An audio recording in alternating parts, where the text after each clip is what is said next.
नमस्कार, आप देख रहे हैं डिबेट लाइव। मैं हूं आपके साथ अनुराग दीक्षित। इस सवाल के साथ कि क्या विपक्ष खासकर इंडिया गठबंधन में ऑल इज वेल है, इस मुद्दे पर बात करने के लिए हमारे साथ एक खास पैनल जुड़ रहा है। हमारे साथ कांग्रेस पार्टी के ही रोहन गुप्ता साहब जुड़ रहे हैं, राष्ट्रीय प्रवक्ता। हमारे साथ भारतीय जनता पार्टी से शलभमणि त्रिपाठी जी जुड़ रहे हैं। आप दोनों का बहुत बहुत स्वागत है। रोहन गुप्ता जी, अगर आप तक आवाज मेरी पहुंच रही है तो सबसे पहले मैं आपसे समझना चाहूंगा, जून में हाथ मिले और नवंबर अब चल रहा है, नवंबर में एक लाख चले। सवाल यही कि क्या इंडिया गठबंधन में ऑल इज वेल? बिल्कुल, पहले तो आपको और सब दर्शकों को दिवाली की हार्दिक शुभकामनाएं and all is always well. और जून में हाथ मिले हैं, पूरा रोड मैप तय हुआ है, अक्टूबर में भी बात हुई है और आने वाले दिनों में आप देखेंगे। और ये इसका एक सेमीफाइनल है। आज इंडिया गठबंधन का महत्वपूर्ण हिस्सा कांग्रेस पार्टी और पांचों राज्यों में जो मुख्य विपक्ष है बीजेपी का, वो कांग्रेस पार्टी है। तो हमारी जिम्मेदारी है कि पांचों राज्यों में जिस प्रकार से कांग्रेस पार्टी लड़के भाजपा को चुनाव हराएगी, उसके बाद एक माहौल इंडिया के लिए सेमीफाइनल जीतने जैसा होगा। और वापस इंडिया गठबंधन, जो बात हुई मल्लिकार्जुन खड़गे जी ने भी कहा, जैसे ये चुनाव खत्म होंगे हम हमारे एजेंडा पे बैठ के आने वाले दिनों में स्पीड से जो भी इंडिया की हमारी जो रणनीति है उसको तय करके हम बड़ी स्पीड से आगे बढ़ेंगे। पर 5 राज्यों की चुनाव सेमीफाइनल है जहां पे भाजपा को वो कांग्रेस पार्टी और उसके कार्यकर्ता बड़ी बखूबी से करेगी और रुझान भी यही आ रहे हैं। ठीक है रोहन भाई, आपके 45 सेकंड पूरे हुए। लेकिन शलभमणि त्रिपाठी साहब, एक सवाल लोगों के जहन में है कि देखिए 23 में जब चुनावी टकराव दिख रहा है तो 24 में कैसे बिखराव खत्म हो पाएगा? दीपावली की, गोवर्धन पूजा की सभी को बहुत शुभकामनाएं। और देखिए, हम तो पहले से कहते आ रहे हैं कि एक मौका परस्ती का, स्वार्थ का गठबंधन है जिसमें हर कोई अपना अपना परिवार बचाना चाहता है, हर कोई अपनी अपनी पार्टी बचाना चाहता है। कोई नीति नहीं है, कोई ईमान नहीं है, कोई इनकी विचारधारा नहीं है। सिर्फ एक विचारधारा है कि कैसे अपने अपने बच्चों की राजनीति को बचा लो, कैसे कैसे अपनी पार्टी जो लूट खसोट करने वाली पार्टियां उनको कैसे बचा लो। और इस देश की जनता देख रही है कि किस प्रकार से लालू प्रसाद यादव जी को अरविंद केजरीवाल जी ने क्या क्या नहीं कहा, कितना उनके बारे में कोसा, उनको चारा चोर कहा, सजा याफ्ता कहा, जाकर उनके चरणों में लेट गए। समाजवादी पार्टी, कांग्रेस एक दूसरे को कितना कोसते हैं, आप देखिए, जाके एक साथ मिल गए। लेकिन जनता ने देख लिया, इस देश की जनता ने देखा कि किस प्रकार से जो मौका परस्ती का गठबंधन था वो ढेर हो चुका है, चकनाचूर हो चुका है। और देश की जनता समय आने पर इसका जवाब देगी। उनको प्रधानमंत्री जी पर भरोसा है, देश के लोगों को नरेंद्र मोदी जी पर भरोसा है, उनकी नीतियों पर भरोसा है। रोहन गुप्ता साहब, ये सवाल जो हमने आज किया उसके पीछे की वजह यही थी कि देखिए जून में बैठक हुई, जुलाई में बैठक हुई, अगस्त में बैठक हुई, उसके बाद अक्टूबर पूरा बीत गया, कोई सुनवाई नहीं, सितंबर बीत गया, कहीं कोई खबर नहीं, नवंबर भी अब आपके सामने है, तारीख क्या है जब हम चर्चा कर रहे हैं। लगभग 2.5 महीने से चर्चा ही नहीं हो रही है इंडिया गठबंधन की।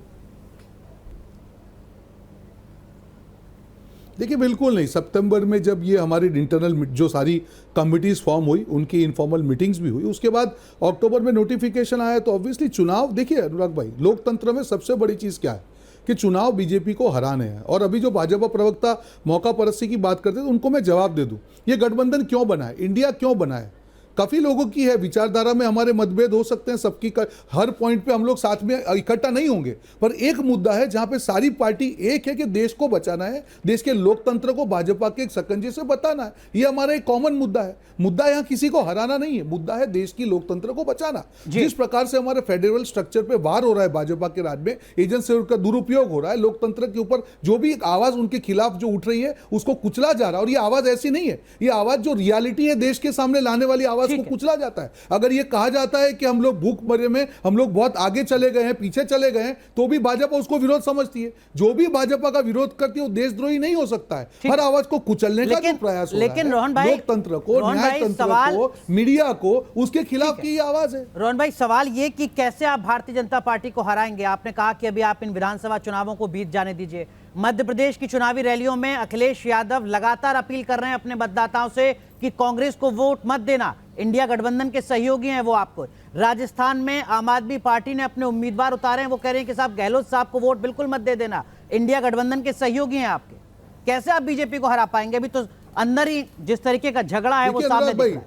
जब ये बिल्कुल नहीं, देखिए, इंडिया गठबंधन जब बना था वो एक क्लैरिटी थी कि एक हमारी लोकसभा का जो है उसके लिए इंडिया गठबंधन बना हुआ है और उसमें कोई डिस्प्यूट नहीं था, कोई एम्बिग्यूटी नहीं थी। और तभी सारे जो भी इंडिया गठबंधन के जो भी पार्टी आप नाम ले रहे हैं, किसी की भी प्रवक्ता को पूछ लो, आपको यही कहेंगे जैसे ही चुनाव खत्म होगा हम लोग हमारे कॉमन एजेंडा पे जो लोकसभा की बात है उसके ऊपर हम आएंगे। और अनुराग भाई, आपको एक चीज समझनी पड़ेगी कि जिस राज्य में कांग्रेस पार्टी है और अगर दूसरी कोई भी पार्टी होगी, उस पार्टी का भी अधिकार है वो अपनी बात करे, उसमें कुछ गलत नहीं है। और कांग्रेस पार्टी की अधिकार है वो उसकी बात करे, उसमें कुछ गलत नहीं है। पर हमको देखना पड़ेगा अनुराग भाई कि इन 5 राज्यों में कौन सी पार्टी है जो भाजपा को हरा सकती है, वो मात्र कांग्रेस पार्टी है। और यही हो रहा है। शलभ भाई, मतभेद हो सकते शलभ भाई, हैं, क्या मुद्दों ये पे हम इंडिया लोग कहीं पे गठबंधन का इकट्ठा नहीं आंतरिक आएंगे, पर जो लोकतंत्र common है, एजेंडा है, अच्छी बात है, उसको होना आगे चाहिए, या ये कहीं ना कहीं सिर्फ फटव्वल की शुरुआत है? सिर्फ फटव्वल हो सकता है, मैंने बड़ा शब्द बोल दिया हो, अभी तो 2 ही राज्यों की तस्वीर है।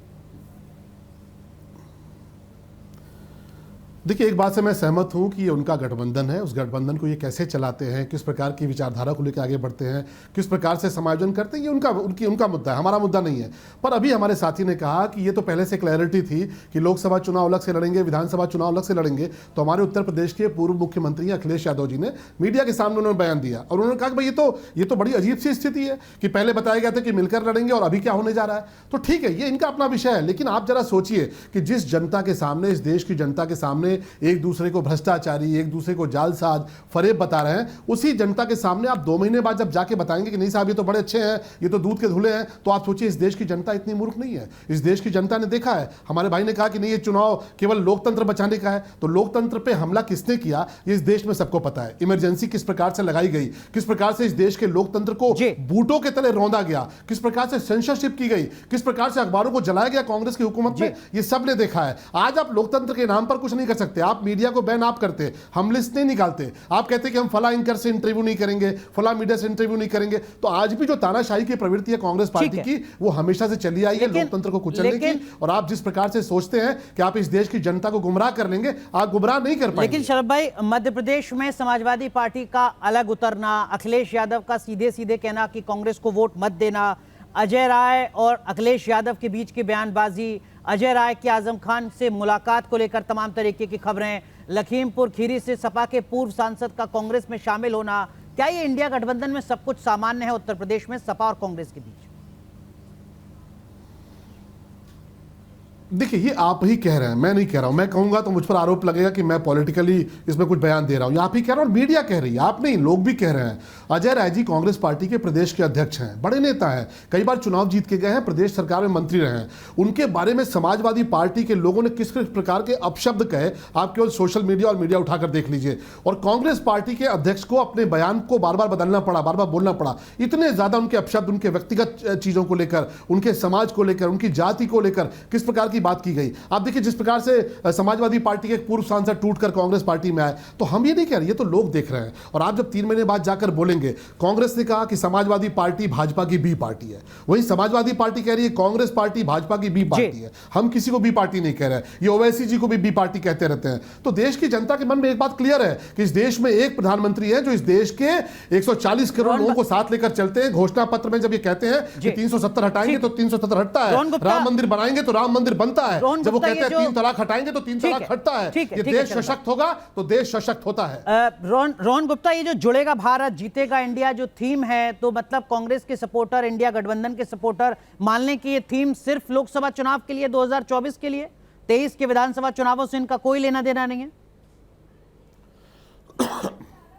बिल्कुल, बिकॉज जब हमारी पहली मीटिंग भी हुई, 2 मीटिंग हुई, एक कॉमन मिनिमम प्रोग्राम बनता है अनुराग भाई, क्योंकि काफ़ी मुद्दों पे काफ़ी पार्टियां ऐसी जो कांग्रेस जो मानता है वो पार्टी की राय वो नहीं हो सकती, पर उससे ये नहीं होता है कि हमारा जो लोकतंत्र है, हमारा गठबंधन खत्म हो गया। नहीं, हमने कॉमन मिनिमम प्रोग्राम के तहत, और इसीलिए कहा गया कि एक एजेंडा डिक्लेयर होगा, उस एजेंडा के तहत हम आगे बढ़ेंगे, उसमें गलत क्या है। और बात कौन कर रहा है? आज हम इंडिया की बात कर रहे हैं, डिस्कशन तो कर रहे हैं। ये सामने देखिए एनडीए को बीजेपी भस्मासुर की तरह खा गया। एनडीए के मुख्य जो लोग थे वो कौन थे? शिवसेना था। एनडीए में कौन था? अकाली दल था, जेडीयू था। जो मुख्य पार्टियां जिन्होंने एनडीए का स्थापन किया, आज वो पार्टियां कहां पे? उनके साथ ही भाजपा ने धोखा किया, शिवसेना के टुकड़े कर दिए, उस बाजू अकाली दल को छोड़ दिया, जेडीयू को छोड़। तो ये कर कौन रहा है? आज बीजेपी के ऊपर भरोसा कोई नहीं कर सकता ठीक है। है। जो भी एनडीए में एक दो बचे दूसरे बड़े दल थे, एआईएडीएम के भी भाग गया, उन्होंने भी समझ लिया कि यार भाजपा में जो उनके जो स्थानिक उनके प्रेसिडेंट थे वो एआईएडीएमके के साथ गठबंधन में रहने के बाद भी उसके ऊपर आक्षेप कर रहे ठीक है। थे, उनके ऊपर दोषारोपण कर रहे थे, उन्होंने भी साथ छोड़ लेकिन दिया। रोहन गुप्ता- चालू चुनाव में मिजोरम में जहां पे रूलिंग जी। पार्टी है, एक मिनट अनुराग जी, एक मिनट चालू इलेक्शन में मिजोरम में रूलिंग पार्टी ने यह कह दिया, जो एनडीए का गठर, ये 38 लोग जो कहीं से लेके आए थे वो कहां गायब हो गए उनको मालूम नहीं है। उन्होंने चालू इलेक्शन में कहा कि हम भाजपा के साथ स्टेज नहीं शेयर करेंगे, क्योंकि मणिपुर में जो हाल हुआ है वहां पे उनको कोई टच करने को तैयार नहीं है। ठीक है। तो एनडीए है कहां पे, मुझे बताइए। भाजपा के लिए लेकिन जो सबको सवाल साथ में लेके शर्माणी चलना त्रिपाठी ने खड़ा impossible किया, है। जो भी भाजपा के उसका साथ जुड़ता है, उसका वो जवाब भस्मासुर हो मैं जाता है। मानकर चलता हूं कि आप ईमानदारी से दीजिएगा कि राजस्थान में इस वक्त आम आदमी पार्टी कह रही है कि कांग्रेस भ्रष्ट बिल्कुल। है, इसको आप वोट मत दीजिए। मध्य प्रदेश में अखिलेश यादव कह रहे हैं कि कांग्रेस भ्रष्ट है, आप इसको वोट मत दीजिए। और 3 महीने बाद आप दावा कर रहे हैं कि ये दोनों ही कहेंगे कि कांग्रेस को वोट दे दीजिए। मतदाता कैसे कन्विंस मतदाता को कर पाएंगे? ये तो उसके बिल्कुल विवेक नहीं। पर सवाल खड़ा कर रहे हैं आप। देखिए, मैंने आपको एक चीज कहा कि काफी बिल्कुल नहीं।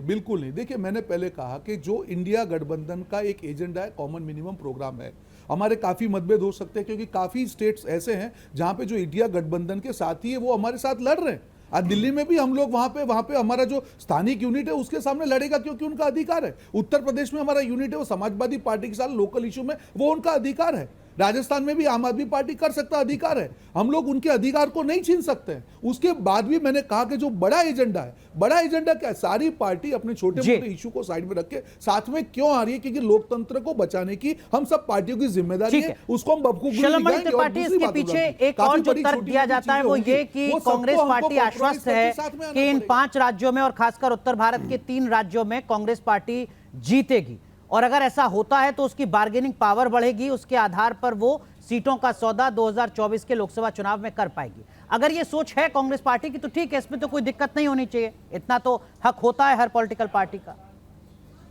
नहीं, हमें मैंने पहले ही कहा, देखिए हमें कोई दिक्कत नहीं है, ना हमें कोई परेशानी है। हम तो सिर्फ इतना कह रहे हैं कि दिल्ली में कांग्रेस पार्टी के लोगों ने शराब घोटाले का मुद्दा उठाया और ये कहा कि केजरीवाल जी की सरकार भ्रष्ट है, उनके लोग उसमें शामिल हैं। आप देखिए लोग जेल भी जा रहे हैं, कांग्रेस पार्टी के लोगों द्वारा उठाया गया मुद्दा था। आप कल को जब जनता के बीच में जाके बताएंगे नहीं साहब केजरीवाल साहब बड़े अच्छे हैं, हम उनके साथ खड़े हैं, आप इन मुद्दों को जनरलाइज नहीं कर सकते। भ्रष्टाचार का मुद्दा है, जिस प्रकार से लोग जेल जा रहे हैं, जिस प्रकार से प्रमाण मिल रहे हैं, तो कल को आप क्या भ्रष्टाचारी पार्टी के साथ खड़े होकर एक दूसरे के बारे में ये कह पाएंगे नहीं साहब हम इनके साथ खड़े हैं? और हमने तो देखा है कि केजरीवाल जी ने किस प्रकार से लालू यादव जी के बारे में क्या क्या नहीं कहा। राहुल गांधी जी सम्मानित नेता है, हमने उस प्रकार के अपशब्दों का प्रयोग नहीं किया जिस प्रकार के अपशब्दों का प्रयोग कांग्रेस पार्टी के लिए और राहुल गांधी के लिए आम आदमी पार्टी ने किया, और आज फिर एक दूसरे के लिए कर रहे हैं। तो हम आप जो बात समझाना चाह रही है, कांग्रेस पार्टी जो बात समझाना चाह रही है, वो इस स्टूडियो में बैठ के कम से कम आप भी नहीं समझ पा रहे। मान लीजिए हम तो पॉलिटिकल विरोधी हैं, जो हम नहीं बात समझेंगे, शर्माणी लेकिन आप भी त्रिपाठी नहीं कह रहे हैं समझ वो पा रहे हैं, दरअसल तो में जनता क्या समझे? क्रेडिबिलिटी जनता और को ये ट्रस्ट से पता जुड़ा है। मसला है, विश्वास और साख से जुड़ा मसला है। रोहन गुप्ता, अनुराग जी, आज भाजपा के साथ क्रेडिबिलिटी और ट्रस्ट की हम बात करें, जो हर चीज का दुरुपयोग करता है, हर एजेंसी के दुरुपयोग करते हैं, कौन से क्रेडिबिलिटी और ट्रस्ट की बात करें? जिस ये लोग लिकर कांड की बात कर रहे हैं, उसी में इन्हीं के एक साथी जो बीआरएस हैं जहां पे तेलंगाना में, उनकी जो डॉटर है कविता, उनका नाम है, उनके ऊपर कोई एक्शन नहीं हो रहा है। मुद्दा आप समझने की जरूरत है, इनकी नीयत में खोट है, इसीलिए जो विरोधी है उसके ऊपर एक्शन हो रहा है। बाकी तो भाजपा ही वॉशिंग मशीन है, जो लोग भी अंदर निकल गए साफ हो गए। अजीत पवार के ऊपर कोई केस नहीं हो रहा है, नारायण राणे के ऊपर कोई कार्रवाई नहीं हो रही है, मुकुल रॉय के ऊपर कोई कार्रवाई नहीं हो रही है, हेमंत विश्वास शर्मा पे कोई कार्य नहीं हो रही है। तो ये जो उनका जो इश्यू है, येदुरप्पा के पुत्र को अभी उन्होंने अध्यक्ष बना दिया, तो ये जो दोगलापन है भाजपा का, उसी को तो जवाब देना है। अगर आप कहते हैं कि लीकर कांड में आम आदमी पार्टी जिम्मेदार है, तो के कविता के ऊपर एक्शन क्यों नहीं, वो बता दीजिए देश को। शर्माणी त्रिपाठी, जो सवाल रोहन गुप्ता खड़ा कर रहे हैं, भरोसा नहीं करता, वो सवाल तो भारतीय जनता पार्टी। एक मिनट, सिर्फ एक मिनट अनुराग जी, एक थोड़ा बात को खत्म होने दीजिए, लय टूट रही है। मेरा एक सवाल है भाजपाई जो प्रवक्ता है उनसे, आप बड़ी बड़ी बातें कर रहे हैं, आपने एनडीए को आनंद फानंद में 38 पार्टियां खड़े कर दी। आज बताइए कितनी पार्टी आपके साथ है, कौन आपके साथ खड़ा रहेगा? अगर आपके साथी दल आप पे भरोसा नहीं कर सकते हैं, आप कैसे अपेक्षा करते हैं कि जनता आप पे भरोसा करे? रोहन जी माफ कीजिए, वक्त थोड़ा कम है। शर्माणी त्रिपाठी, एनडीए से एक के बाद एक राजनीतिक दल हटकर जा रहे हैं। करप्शन के मुद्दे पर ये जो वॉशिंग मशीन का तर्क है लगातार विपक्ष देता है, सवाल तो ये आपसे भी पूछा जाएगा सर। बिल्कुल पूछा जाना चाहिए। मैं तो सिर्फ इतना कहना चाहता हूं कि उत्तर प्रदेश के भीतर लोगों ने देखा है कि किस प्रकार से एक लोकप्रिय मुख्यमंत्री को कितनी बार पूछताछ के लिए बुलाया गया। मोदी जी के साथ इन्होंने क्या किया, अमित शाह जी के साथ इन्होंने क्या किया, लेकिन इस देश की अदालत ने किस प्रकार का फैसला दिया, बिल्कुल साफ निर्दोष निकल के आए। और आज जो पार्टी जिसने सबसे ज्यादा दुरुपयोग किया है वो जब इस प्रकार की बात करती है तो क्रेडिबिलिटी की बात आती है। क्रेडिबिलिटी का आलम तो यह है कि पहली बार कोई सरकार ऐसी है जिससे कहा जा रहा है कि घोषणा पूरी मत करो। जब मोदी जी ने कहा कि राम मंदिर बनाएंगे, हम राम मंदिर बनाने जा रहे हैं, तो कांग्रेस पार्टी छटपटा रही है। जब मोदी जी ने कहा 370 हटाएंगे, जनता ने आशीर्वाद दिया, 370 हटा रहे हैं, तो कांग्रेस पार्टी छटपटा रही है। शलभ भाई माफ कीजिए, वक्त पूरी तरीके से खत्म हो चुका है। बहुत बहुत शुक्रिया आप दोनों का।